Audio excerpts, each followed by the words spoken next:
சித்தாபுதூர் ஐயப்பன் கோவிலில் அண்ணாமலை சாமி தரிசனம். நாடாளுமன்ற தேர்தலில் கோவை தொகுதியில் பாஜக சார்பில் அக்கட்சியின் தமிழ்நாடு மாநில தலைவர் அண்ணாமலை போட்டியிடுகிறார். டெல்லியில் இருந்து நேற்று இரவு கோவை திரும்பிய அவருக்கு விமான நிலையத்தில் பாஜகவினர் உற்சாக வரவேற்பு அளித்தனர்.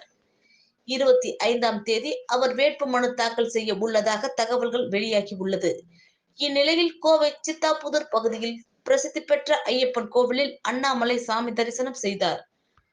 ஐயப்பன் கோவிலில் பின்பற்றப்படும் உடையுடன் வந்து சாமி தரிசனம் செய்த அவர் விளக்கேற்றி வழிபட்டார். மேலும் அங்குள்ள பசுவிற்கு கீரைகளை வழங்கி வணங்கினார்.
प्रदर्शन में क्या